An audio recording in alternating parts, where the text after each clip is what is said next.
Dear teacher, आप लोग कितनी मेहनत करते हो ना हमारे लिए।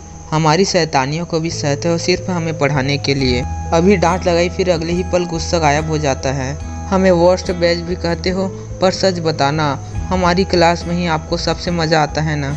और अब सोचता हूँ कि हम जैसे हरकत करते हैं तो हम पे गुस्सा आना तो लाजमी है। कभी कम मार्क्स आते हो तो आप मोटिवेट भी कितना सही करते हो। आपके सपोर्ट की बिल्कुल भी कमी नहीं है। आपके लेक्चर के बीच में अपने किस्से सुनाना, मजाक वाली अपने कुछ बातें बताना, पढ़ाई के दौरान सच में मूड फ्रेश हो जाता है। हमें पता है आप उतनी भी स्ट्रिक्ट नहीं हो, फिर एग्जाम टाइम पे ऐसा क्यों करते हो। पर जो भी कहो, अपने पेरेंट्स से ज्यादा हम आपके सामने खुले हैं, लेकिन हम मस्ती तो खुल कर करते हैं। तो आज मस्ती से हटकर सोचा कि आपको कुछ स्पेशल फील करा दूं। बस हमें ऐसे ही समझाते रहना। Happy teachers day to you. मैं तो बादलों से दूर जाऊंगी, मैं तो अपना ही सुर पाऊंगी।